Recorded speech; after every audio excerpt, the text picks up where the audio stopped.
This is Old School Queenies Couples Podcast. Oh yeah. And I'm starting, this is a new segment on my podcast.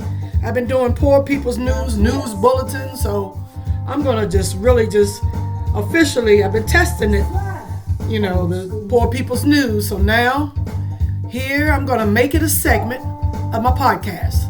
It's gonna be called Poor People's News. Flashback on Poor People's News. Let's do a flashback on the news of the week, or the news of the last month, or the past month, or the past week, or the past day, or the past. This is our Poor People's News. That is still relevant. I'm only picking out clips that is still relevant, that you may have missed, that you may have a need to know. You will have a need to know that what you have missed. Poor People's News is very important, and is educated, and it help you plan for the future. So yeah, we need our Poor People's News. I mean, you need to hear most of the clips that I've captured. Because, like I say, it will help you in your planning, because the world is changing all the time. You need to know which way to go, how to plan for your kids' future. So take a listen, flashback on my Poor People's News. What we saw with the trade war last year when Trump returned to office, he unleashed all these tariffs on China, raised them over 100%, and yet we saw that wasn't really able to bring China to heel. China responded with these restrictions on rare earth exports, and that caused the Trump administration to back down right away. So I think what China's shown is that it does have some very effective tools against the U.S., and that Donald Trump isn't going to be able to simply show up here in Beijing and push China around. You're totally right that she probably has the upper hand here after those export controls, but Trump never goes into a meeting thinking he's the weaker partner. He's definitely coming in thinking he's the stronger player. The fact, even though the first meeting got canceled because of Iran, I think he's still going, hey, Iran, that's a separate issue. Venezuela, Cuba, those are separate issues.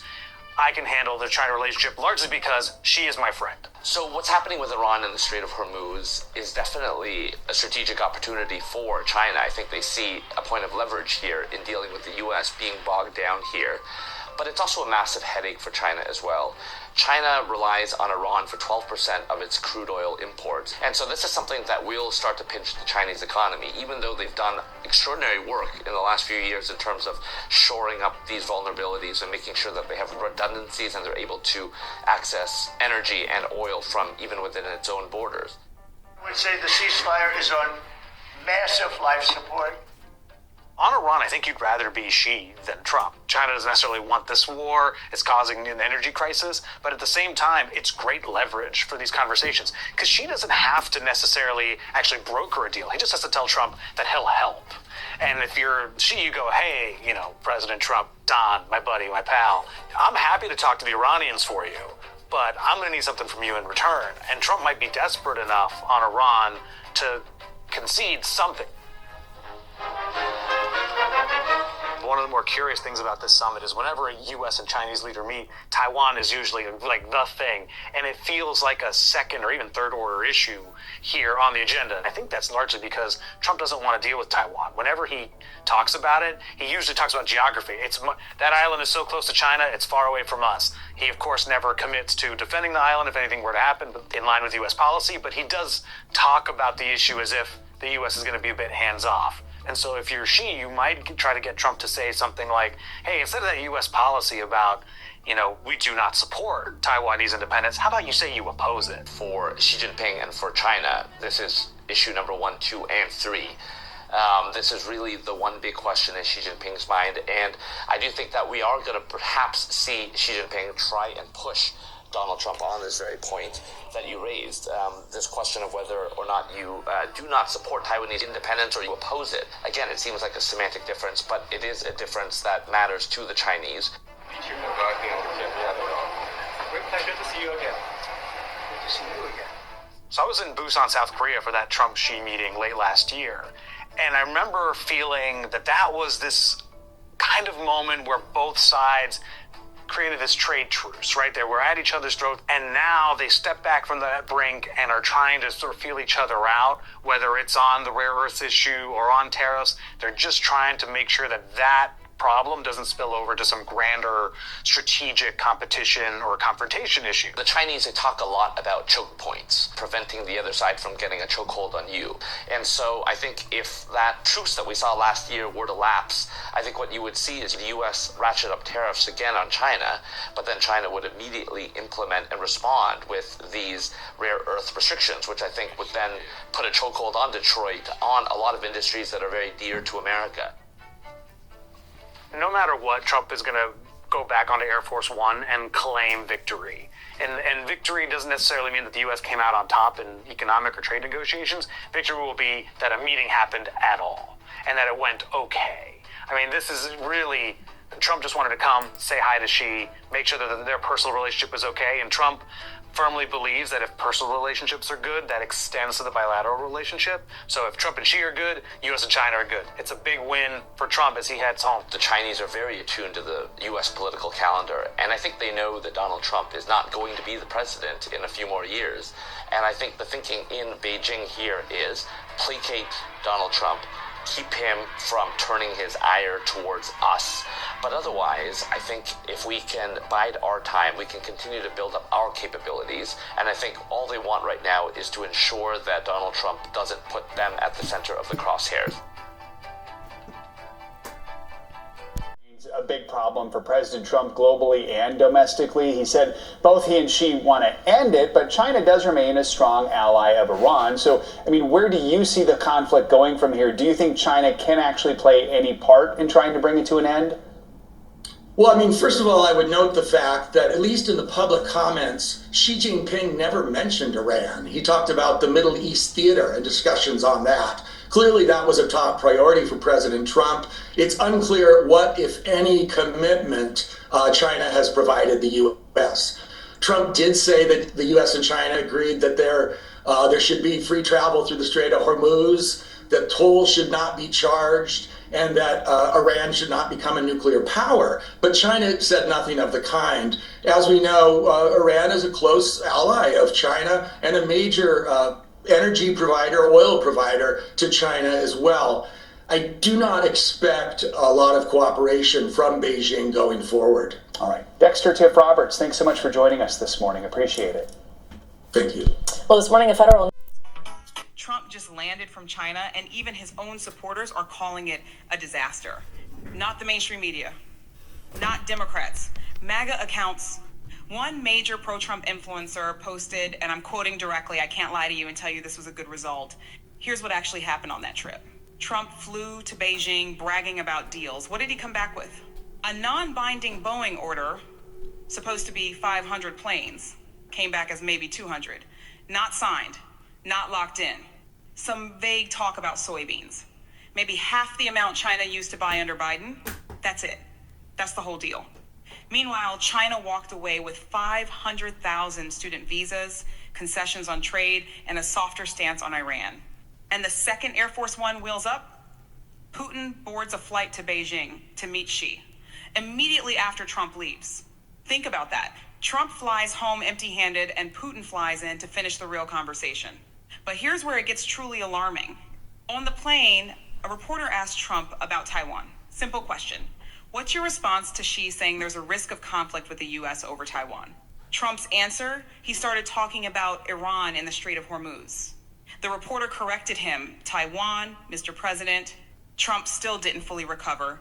He rambled. He said he made no commitment either way. Then she asked the next question. Would the U.S. defend Taiwan if it came to it? Trump's answer, and these are his exact words. I don't want to say that. There's only one person who knows that. Me. He told Xi the same thing. He told a nuclear-armed rival that America's commitment to Taiwan is a mystery known only to one man. That's not strength. That's a blank check handed to Beijing. And then it got worse. The reporter pointed out that Trump appeared to be consulting Xi Jinping on U.S. arms sales to Taiwan, something that directly violates the Reagan-era 1,982 assurances that America would never do. Trump's response? 1,982 was a long time ago. Of course I'm going to consult with China. He said it, out loud, on record, on Air Force One. Decades of bipartisan American foreign policy gone. Traded away somewhere between the photo ops and the state dinner. Then a reporter asked about Chinese cyber attacks on U.S. infrastructure code planted inside American power grids and systems that could be triggered in a crisis. Trump's answer, they attack us, we attack them. It's like spying. We spy on them too. So what? Not a denial, not a plan, not even outrage. Just so what? When a reporter asked whether tariffs Trump's signature issue, the thing he launched a global trade war over, even came up in the meetings, we didn't discuss tariffs. The president of tariffs flew to China and didn't discuss tariffs. Meanwhile, back home, gas prices are hitting record highs. Markets are unstable. Families can't afford groceries. And when asked about Iran's latest nuclear proposal, if I don't like the first sentence, I stop reading. That's the foreign policy of the most powerful nation on earth. Even MAGA knows it.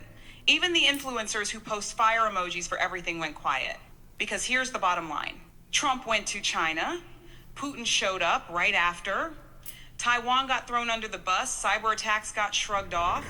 And the whole trip produced nothing binding, nothing enforceable, and nothing that helps the American people. So here's the question I want you to answer in the comments.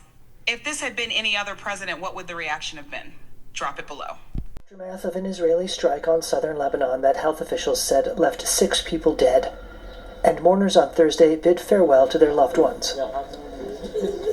The funerals come as Lebanese and Israeli diplomats prepare for a third round of face-to-face talks in Washington, and Beirut will demand Israel halt such attacks. With Lebanon's health ministry reporting 22 people killed in Israeli strikes on Wednesday, including 8 children. A senior Lebanese official said the delegation would seek, quote, a ceasefire that Israel implements. An Israeli government spokesperson said the talks were taking place with the goal of disarming the Iranian-backed armed group Hezbollah and reaching a peace agreement. Hezbollah has objected to Lebanon's talks with Israel, and Israel and Hezbollah continued to trade fire this week. The Israeli military on Thursday said several civilians were injured and evacuated to the hospital for treatment after an explosive drone launched by Hezbollah fell within Israeli territory. Fought in parallel to the U.S.-Iran conflict, the Hezbollah-Israel war has rumbled on since U.S. President Donald Trump declared a ceasefire on April 16. Israel has kept troops in a self-declared security zone in South Lebanon. It says it aims to create a security zone shielding northern Israel from attacks by Hezbollah, which fired hundreds of rockets and drones at Israel during the war.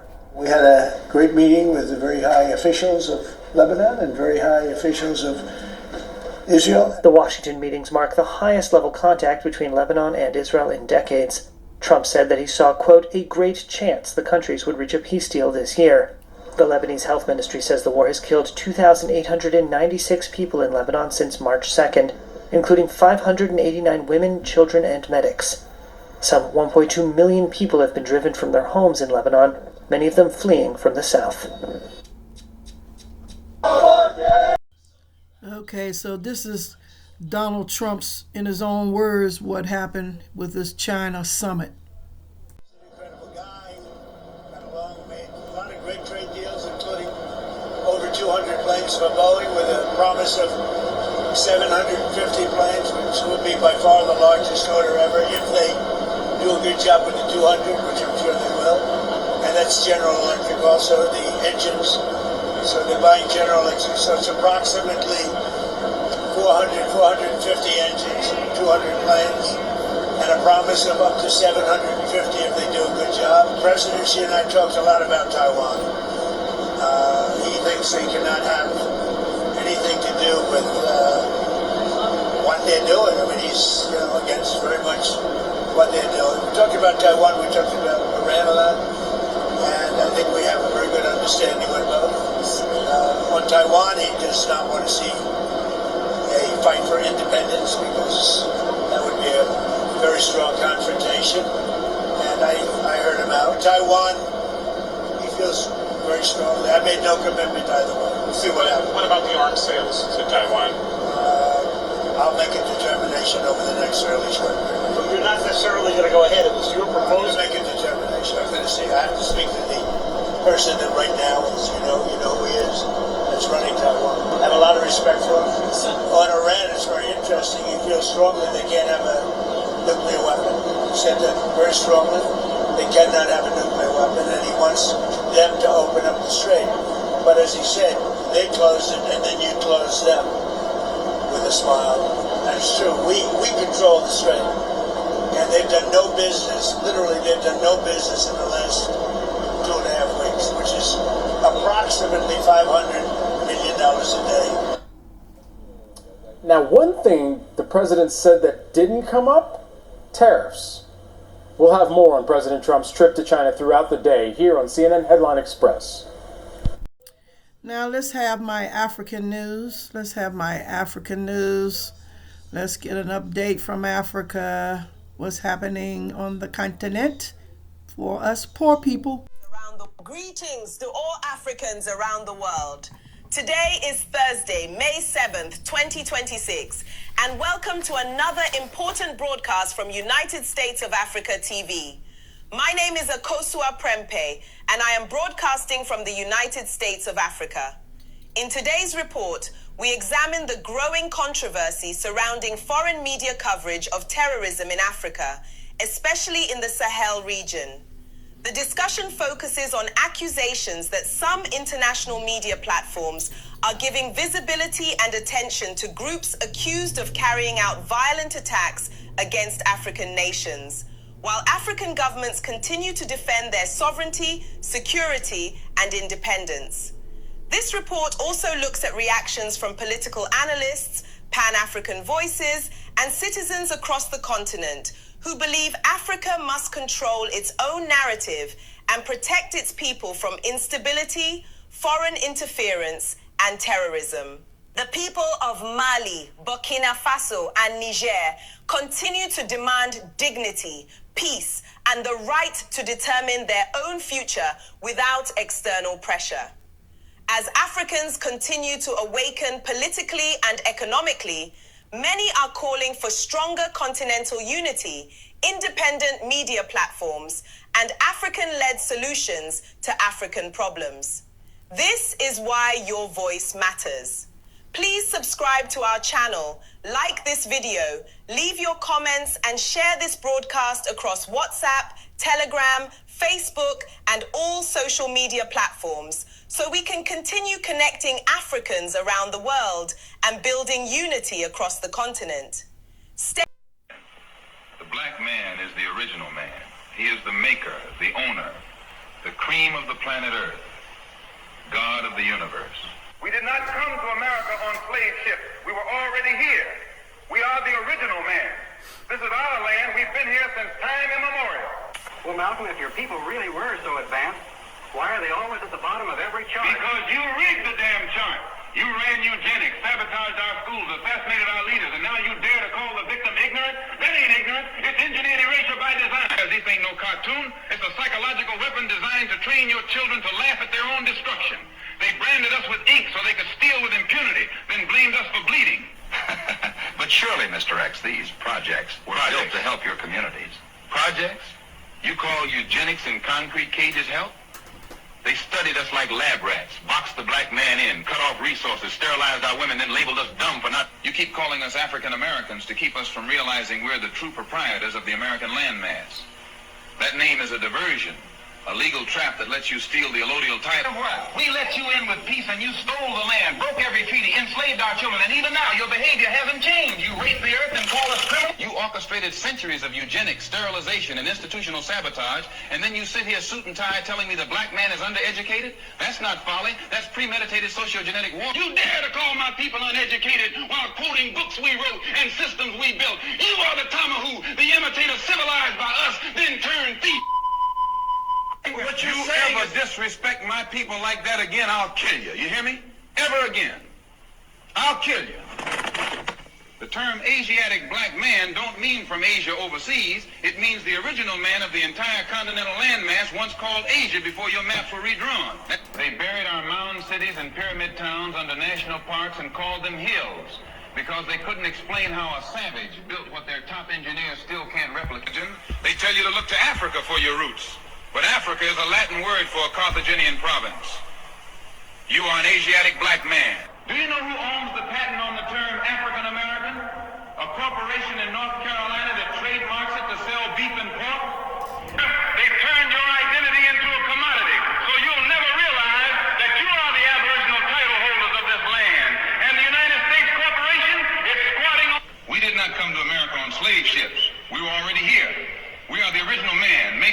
supreme of the planet Earth, God of the universe. This is our land. White folks stole our languages, our sciences, our gods, then wrote books calling us cultureless. They say we got no culture, but they were the ones crawling on all fours in the caves of Europe while we were mapping stuff. Your story didn't start at a door of no return. The history books give us the Wild West to hide the Asiatic period of North America, when we were the masters of mechanized warfare and advanced technology. They buried our mountain cities and pyramid towns. Well, Malcolm, if your people really were so advanced, why are they always at the bottom of every chart? Because you rigged the damn chart. You ran eugenics, sabotaged our schools, assassinated our leaders, and now you dare to call the victim ignorant? Let me make something painfully clear. All skin folk are not kinfolk. There exists a class of well-paid boule blacks who perform obedience for white approval. They laugh at our... Some of them sit comfortably in rooms like this, more disturbed by my honesty than by the destruction of our people.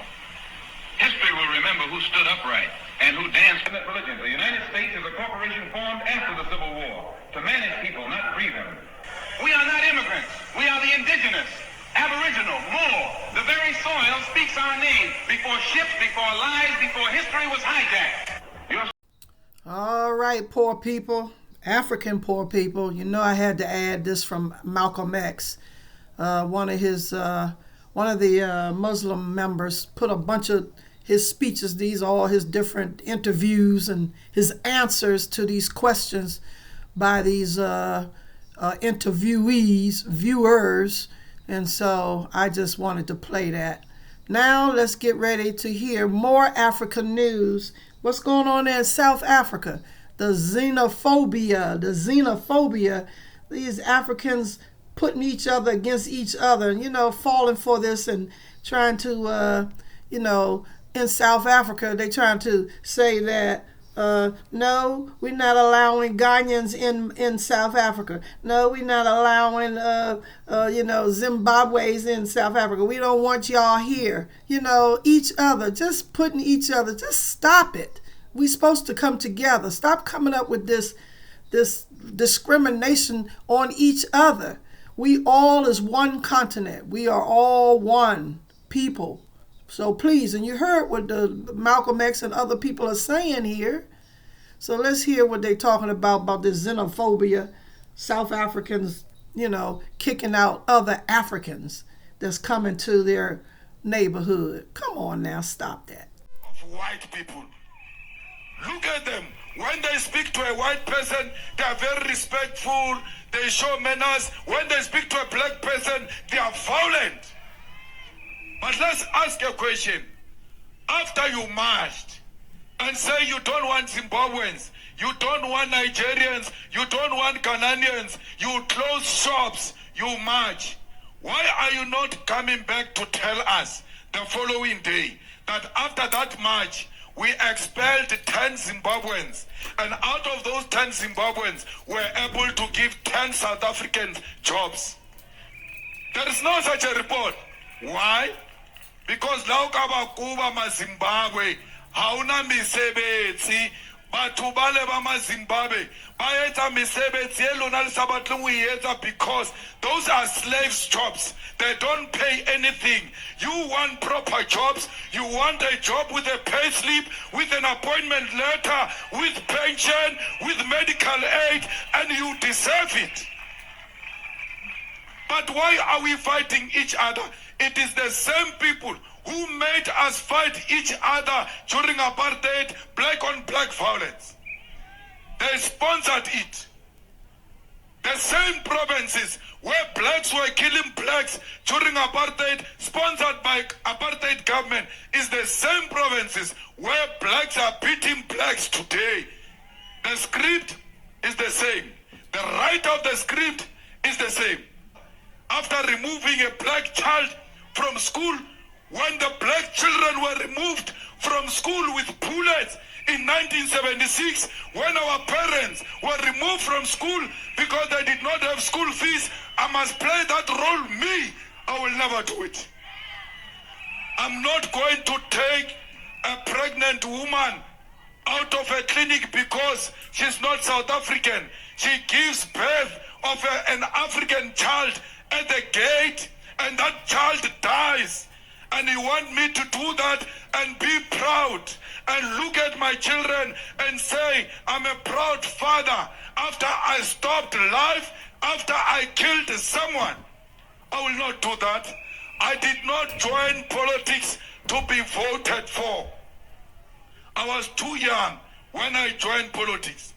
These positions that I have came as a result of my participation. I am not in politics to be elected. I'm in politics to articulate a position of African people who have been oppressed for too long. We are not saying any Zimbabwean, Nigerian, Ghanaian must bring crime here. The same way no South African must bring crime here. Anyone who brings drugs, South African or Nigerian, must be dealt with according to the laws of South Africa. Not mob justice.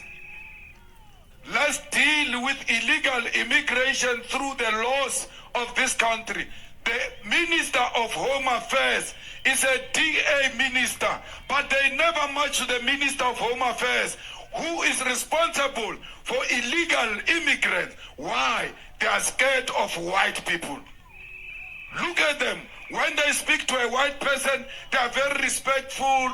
They show manners. When they speak to a black person, they are violent.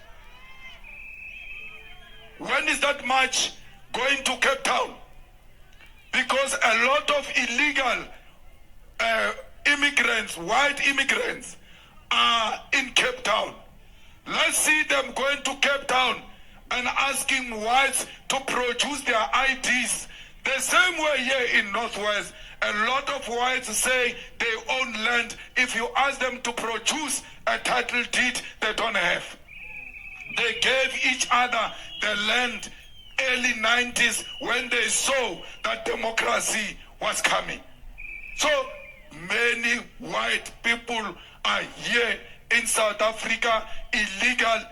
Lebona, they must be treated the same way we treat others. Bona, they are even worse. They've got our land. Haona lefatshe, narulo economic freedom. Ushapa le Zimbabwe, liatamaya, you remain landless. Haona le Zimbabwe le nang le lefatshe. Lefatshe le ka mara matso a makgowa. Haona le Zimbabwe le nang le factory, le nang le mine, le nang le bank. You are fighting over useless things. They are distracting you. That's true. So that you focus on each other while they are stealing our minerals, while they are stealing our land. Fukataki. This is the time you must be more awake that they are scared of white people. Wake up, y'all. We need to be united, not divided. United, not divided. United. Stop falling for this propaganda and falling for lies. Stop it. And he is so right. You scared of white people. You talk nice and soft to white people and then talk evil and mean to your own black people. Stop it. Is now a partner of the European Union. I'm going to tie what's happening with Ghana and the European Union's agreement to our new passport and the new SIM cards registration. Stay with me now. Ghana, for your information, is on track to become what Japan is to the EU and the US in Asia. Now, listen to this information. It's now a partner of the European Union. Ghana is the first in Africa to do this, ladies and gentlemen. We have signed an agreement with the EU for a mutual security cooperation. So, we are now in the same category as the UK, Canada, Japan, and Norway with the EU in terms of security partnerships, ladies and gentlemen. And it will amaze you that the European Union and Ghana share one thing in common when it comes to security. We both want to fight the growing threats of jihadism and insurgencies coming from Central Africa and the Sahel states. So the long and short of this partnership is this. There is a jihadist and insurgency threats coming from the Sahel states. And it's going to affect Ghana and the EU, ladies and gentlemen, which I'm going to give you the reasons. And so we have to work together. This coming threat is very close to us. We in Ghana, very, very close to us, and has already affected some of our people. I'm talking about our tomato traders. The EU, on the other hand, is being affected in two ways, and that explains their urgency in curbing the coming threats. These are the two ways it affects the EU. It poses a threat to their businesses in Africa. Businesses like their mining companies, their telecommunication companies like Orange or Orange in the Ivory Coast, Senegal, Mali, Burkina Faso, and Niger. And like Airtel Africa from London, which is the biggest in Nigeria and also in Niger. GS Telecom, which owns Telecel in Ghana, and many other telecommunication network services. Ladies and gentlemen. So they are primarily protecting their interests in Africa and also deal with the situation of mass migration to Europe as a result of people moving around due to terrorism. So they looked around all of sub-Saharan Africa and decided on the one country that aligned with their worldview and also had democracy and a stable government, and thought Ghana fit that role, ladies and gentlemen. Therefore, they've partnered Ghana. A lot of things have changed in West Africa in the last 5 years especially, and it's important we come to terms with them. Our country, Ghana, is surrounded by francophone countries that are dealing with a real situation of terrorism. And this terrorism situation, ladies and gentlemen, is a planned mission.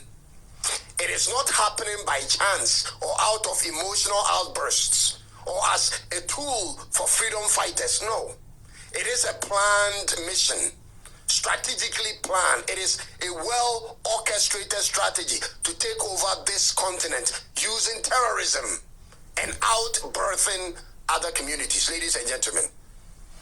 And our country is in the center of it all. Our country, Ghana. Ghana had two options in this agreement. Apart from accepting this cooperation, we could have rejected it altogether or changed the terms of the agreement. But no, we took it as it came. Now, hear me out. These are the terms of the agreement. Mind you, this agreement has been in discussion for nearly 8 months. Here are the terms of the partnership. First of all, there will be no foreign bases established in Ghana in this partnership. Ghana stays in control in the activities in Ghana, and they stay over there. That is the first thing. Then, Ghana is going to be provided the necessary equipment and training to become the ears and eyes of the European Union when it comes to any type of insurgencies or jihadism rising in West Africa. Ghana's sea and air space and cyberspace will be used as a station to oversee the activities of such groups in the sub-region. This is the long and short of it, but there is a breaking news I'm bringing to you. Ghana, for your information, is on track to become what Japan is to the EU and the US in Asia. Now, listen to this information carefully. Do you know why Ghana adopted the new upgraded biometric passport that uses microchips last year? Was it the year before or last year? This information should shock you, ladies and gentlemen. And I'm already feeling jittery on this. I'm going to tie what's happening with Ghana and the European Union's agreement to our new passport and the new SIM cards registration. Stay with me now.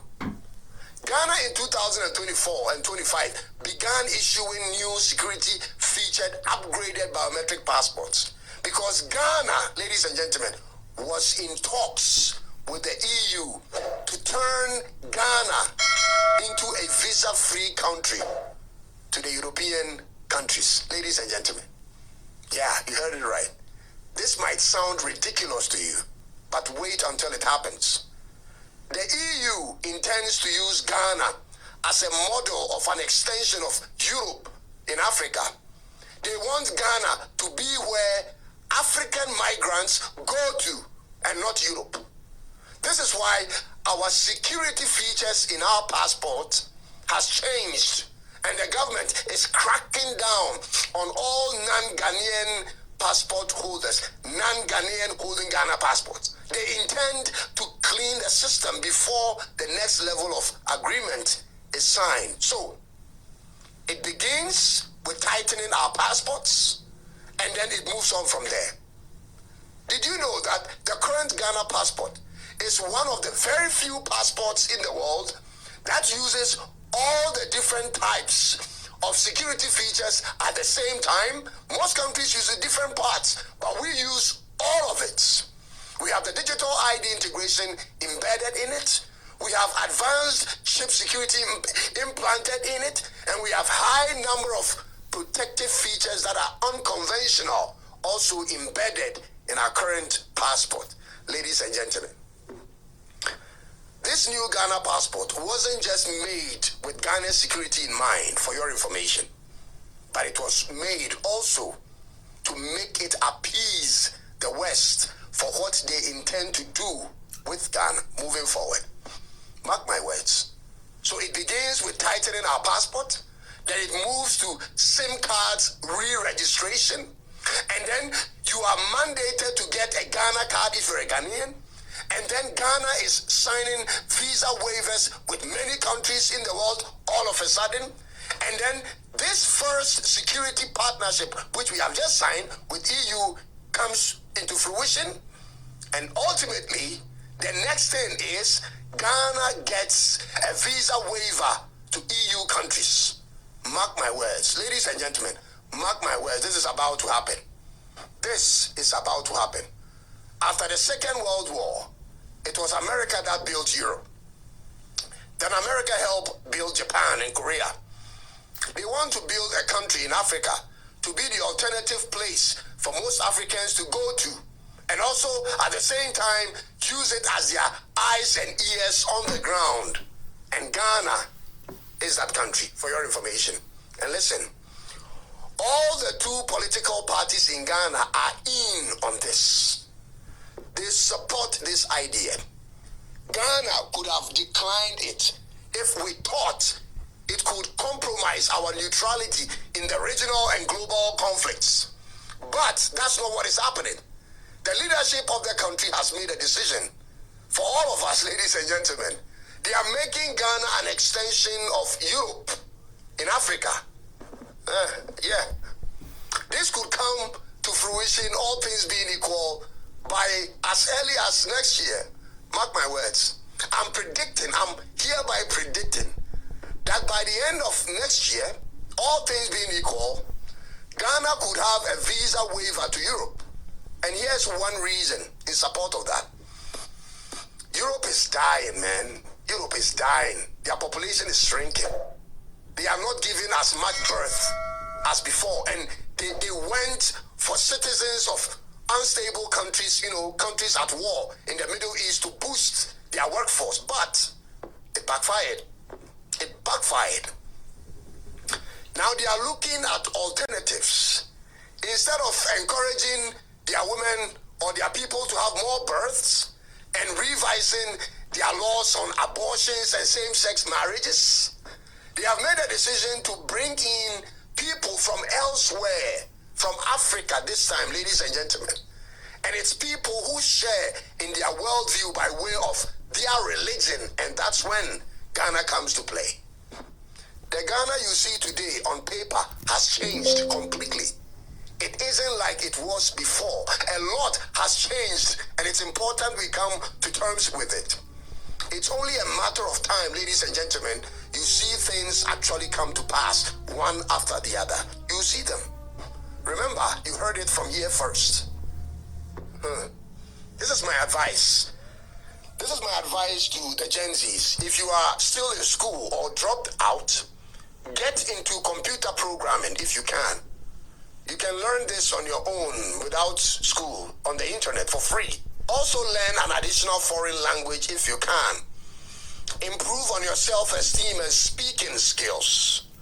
Get into the media space and have some following whilst you do that. And for those in alternative businesses, get into farming. Get into farming. These types of industries are about to turn on a new page.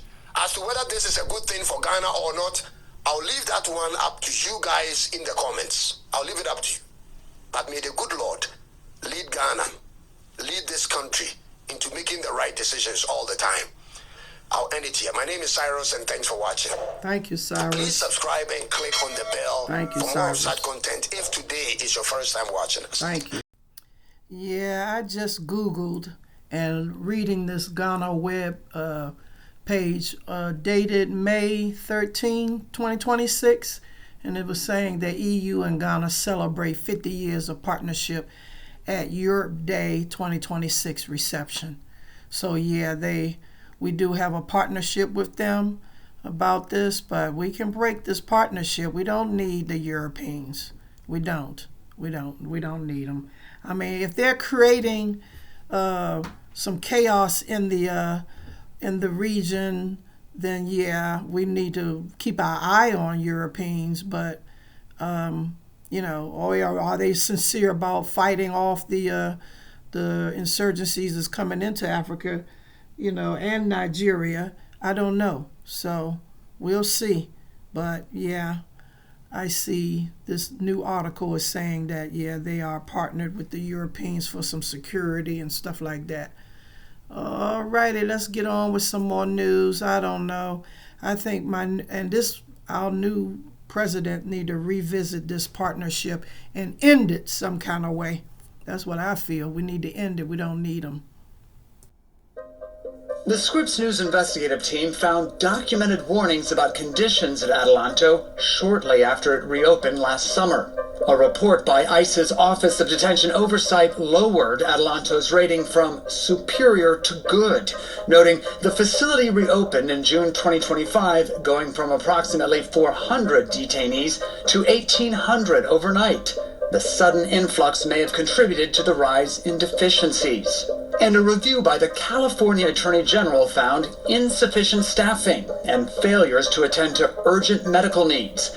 Everything indicated Adelanto was a ticking time bomb, the Attorney General wrote in a legal filing. We shouldn't be worried that a person being detained for immigration administrative proceedings is going to die as a result of that. This is not normal. In a federal lawsuit, detainees still held at Adelanto detail their own claims about lack of medical care. One migrant saying he's been denied access to medications for skin cancer. Another waiting a month for an MRI to check on a spinal tumor. Both DHS and GEO Group defend the care of detainees at Adelanto. GEO Group telling us the support services GEO provides include around-the-clock access to medical care. Ismael Ayala Uribe's family has filed a wrongful death lawsuit against GEO Group. Para mí fue una negligencia médica, la verdad, y falta de atención que no le dieron. No le proporcionaron la atención que tenía que hacer. Pues se imagina cómo me siento ahora. Él todos los días me hablaba por teléfono. O sea que sí fue una pérdida que nos afectó a muchos, pues. A federal judge has set a hearing for May 22nd to consider those claims about lack of medical care. The Justice Department says at that hearing they will move to have the entire case dismissed. Patrick Terpstra, Scripps News Group, Washington. Okay, don't know if they got that case dismissed or not, but I'm gonna try to find more coverage on it for the next Poor People's News, because we need to know about that facility that ICE is running and putting people in when they lock them up. Okay, so more on our domestic front, domestic news, our local news, and then I'm done. First inside look at the quarantine facilities in the U.S. Camila Bernal has the latest from the medical facility in Omaha.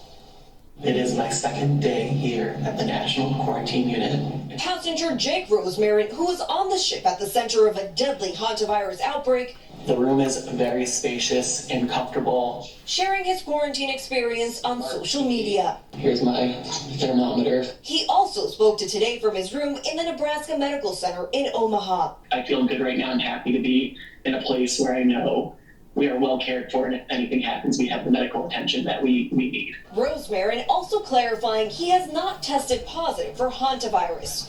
The Department of Health and Human Services today saying all 16 passengers in Omaha, including the one that tested mildly positive, are asymptomatic, and that the passenger taken to Emory University showing mild symptoms has tested negative for the Andes strain. We're really trying to figure out individually what risk assessments might be for each person, so that way we can know what the best recommendations are for them. Dr. Katie Willett is one of the National Quarantine Unit medical directors and says right now the passengers must stay at the facility. Is there anyone that has said they wanted to leave? All of the passengers are very cooperative and understanding of this period. Understandably, they do want to go home when they're able to go home, but they're all being very agreeable. Around the world, there are now 11 reported cases, and the World Health Organization says given the incubation period, more cases could emerge in the following weeks. In the U.S., 16 states are now monitoring residents that were either on the ship at one point or were exposed to a passenger confirmed to have hantavirus, though there is no mandatory quarantine for those residents. Camila Bernal joins us now from outside the National Quarantine Unit in Omaha. Camila, we're now hearing another possible hantavirus case, this one in Illinois? Yep.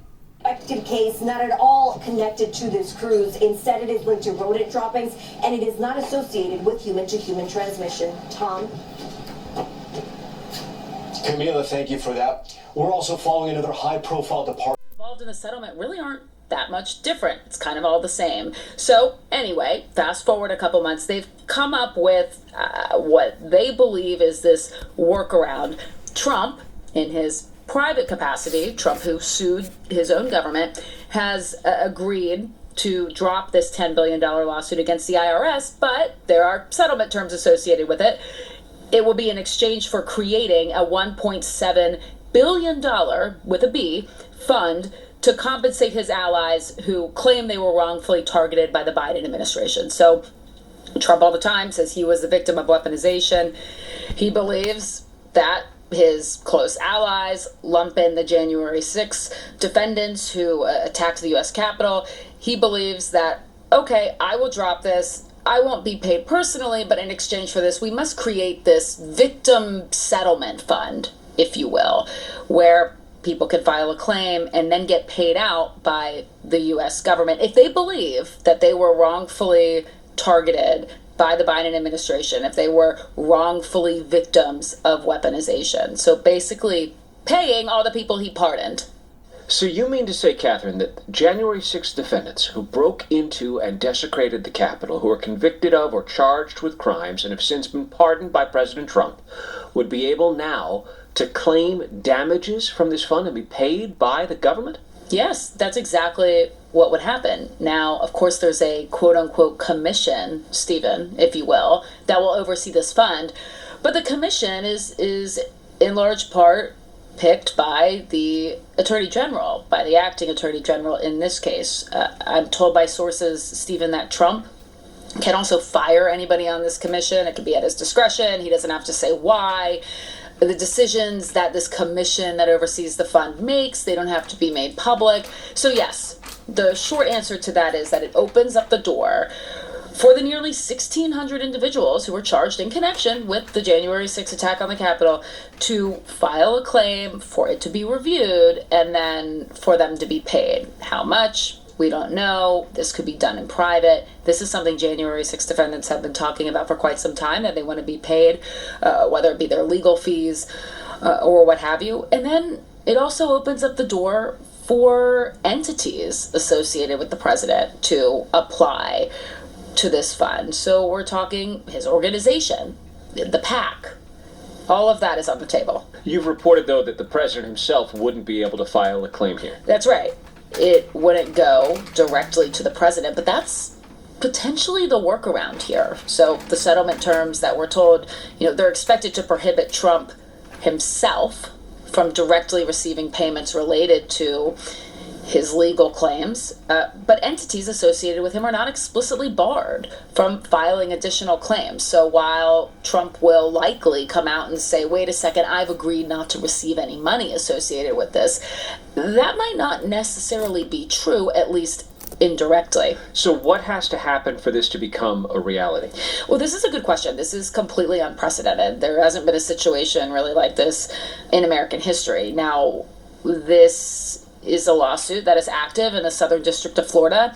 The judge in this case has actually asked all the parties to basically file an explanation by next week saying, why are all the parties different? How are you possibly going to settle this if you guys are basically all the same? I don't think we'll get to that point.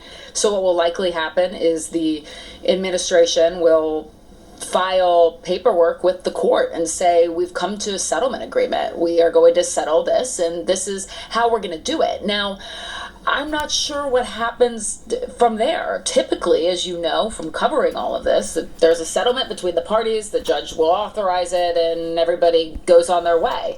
This is different. What will the judge say? How will it be handled? I'm not really sure. And then, again, will this be legally challenged? I was talking to some legal sources before our story published yesterday to get a gut check on this exactly, and they were saying to me that surely there will likely be some legal challenges. They couldn't really come up with the mechanism right on the spot, but the point is they surely are thinking about it in terms of people who would be against this, trying to challenge this in some way to either stop it or prevent it from moving forward, prevent the creation of this fund. Again, it is completely unprecedented, so we'll just have to see ultimately what happens there. We should say, while the settlement is expected to be agreed upon in the coming days, your sources, Catherine, caution the final terms will not be set until they are officially announced. It's another major story broken by our Catherine Falders. Thank you very much. Thanks, Stephen. And this is a podcast too. ABC News. When you think of the global reporting. World order, The goal, the utmost, oh my God, how insulting to us black folks we need reparations to be approved. Pay us slaves. Poor people, come on now, wake up, wake up. How much fucking longer are we gonna keep pretending everything is normal? I mean, really? How long are we gonna keep smiling, nodding, clocking in, paying up, and acting like this is just how life works, when every cell in our body knows something is deeply wrong?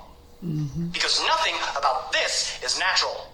Nothing about this is healthy, and nothing about this system was designed for human beings to thrive. It was designed for human beings to comply. Yep. We're living in a world where insanity has been institutionalized and sanity has been labeled dangerous.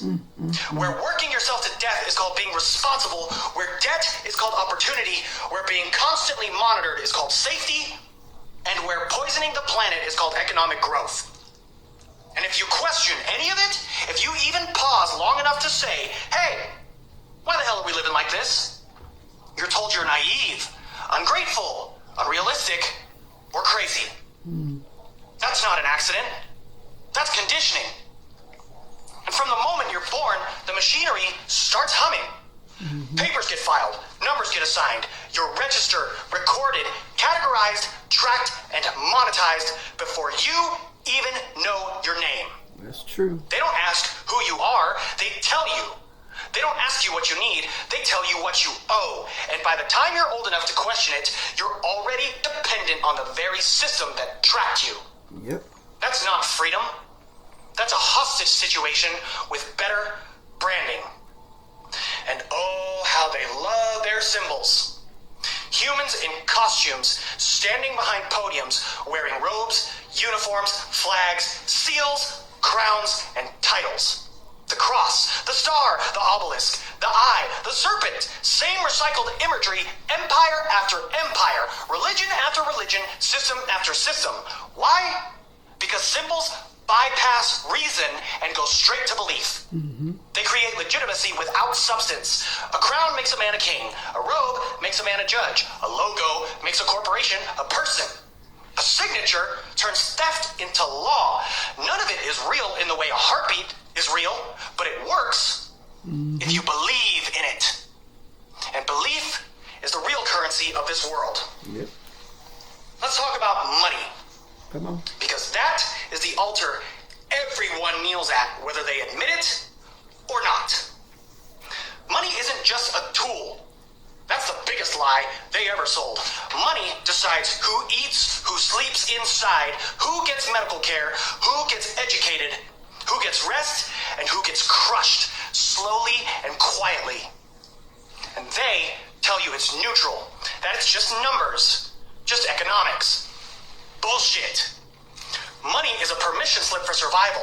It's the system's way of deciding who deserves to live comfortably and who gets to struggle. We're told scarcity is natural, that there's not enough to go around. Another lie. The planet produces abundance. I don't see any of the animals starving to death. Nope. They all get to eat because the ecosystem runs on autopilot without exchanging a dime. Industrial farming is a fucking scam that drove most of us into cities, so we would have to depend on a corporate feeding tube that runs from farm to truck to store, then finally to your table. Yep. If you can afford it. Yep. The scarcity is engineered, artificial, carefully maintained, because a population fighting over scraps doesn't look up. A population buried in debt doesn't rebel. A population that's exhausted will trade freedom for relief every single time. And the system knows it. Yep. And here's the part that really makes people uncomfortable. The system doesn't survive because everyone at the top is some cartoon villain twirling a mustache. Nope. It survives because millions of ordinary people keep participating.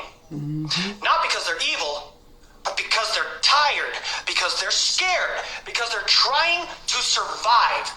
Evil doesn't need rituals and candles. It needs paperwork, bureaucracy, plausible deniability, and a population trained to say, I don't like it, but what choice do I have? When the curtain slips, when scandals break, when abuse is exposed, when you see how protected certain people really are, the shock isn't that it happened. The shock is how fast the machine closes ranks, how quickly the narrative gets managed, how accountability evaporates.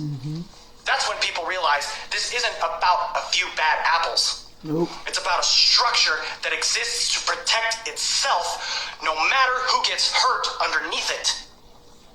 And then they tell you to trust the system, trust the courts, trust the politicians, trust the next election. That's fucking adorable. The system investigating itself is not justice. It's damage control.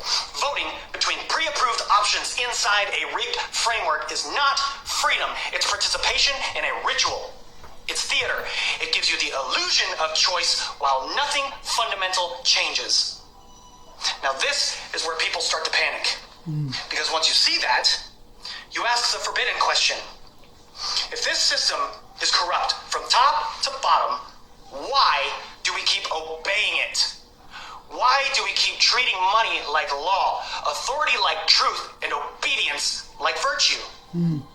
Why are we teaching our children that their value is tied to productivity, compliance, and debt?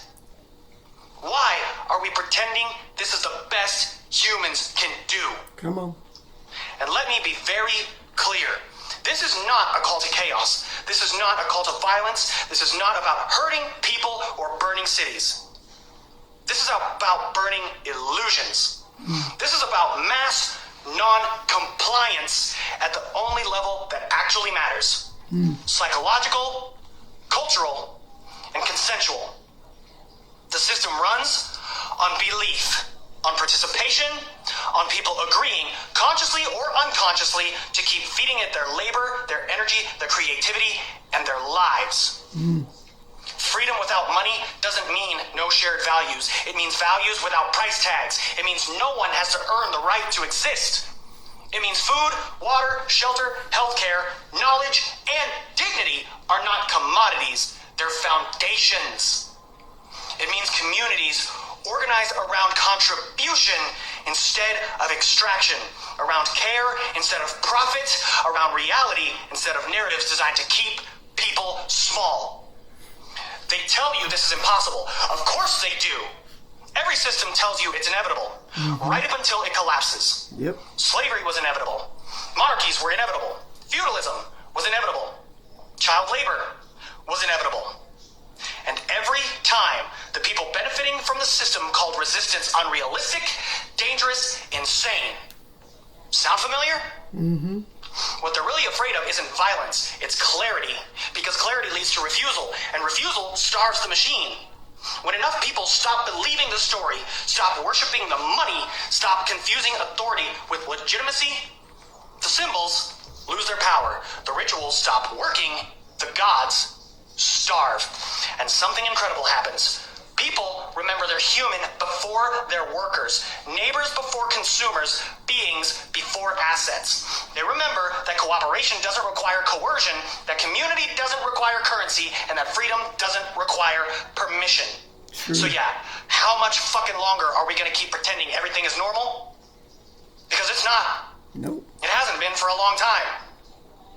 And the longer we keep acting like it is, the more we betray ourselves, our children, and whatever future we claim to care about. The truth is uncomfortable. Liberation always is. But once you see it, once you really see it, wake up. You can't unsee it. True. And the most dangerous thing you can do in a rigged system isn't violence. It's waking up. Wake up. And refusing to play along. That's right. Thank you. All right, I'm going to read from the Washington Informer, a top news. This is titled, DC wins $9.9 million from Live Nation as ticketing giant hit with monopoly verdict. All right, let me read. Live Nation will pay $9.9 million to the District of Columbia after an investigation found the company misled customers with hidden fees and deceptive ticket pricing practices.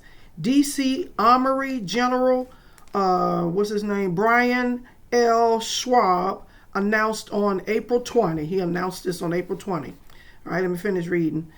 The agreement requires Live Nation, which owns Ticketmaster, to return up to $8.9 million to customers and continue changes that now require full ticket prices to be shown at the start of the buying process. Officials said the case focused on how fans were charged for tickets over the past decade, including the use of hidden fees and misleading sales tactics. For at least a decade, Live Nation and Ticketmaster boosted profits by charging predatory hidden fees and taking advantage of DC residents buying tickets for their favorite artist or team and pricing others out entirely, Schwab said. With this settlement, we're putting millions of dollars back into the pockets of DC fans and ensuring that the price fans see when they first start shopping for tickets is the price they actually will pay. So investigators found that from 2015 through May 2025, the company advertised ticket prices that did not include mandatory fees, revealing the full cost only at checkout after consumers had already selected the seats. Officials said that practice limited consumers' ability to compare prices and make informed decisions. So Live Nation has raked up in billions in profits from an illegal monopoly that coerces venues and restricts artists and exploits fans, Schwab said following the verdict last week. The district's live entertainment industry is critical to our local economy and culture, and this is a significant win in the fight for fairness for local venues, artists, and our fans. The nation's capital has played a central role in this case. Washington is home to more than 20 music venues.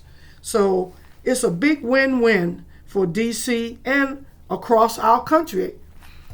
All right, that's the end of my reading to this particular article about Live Nation and their practices.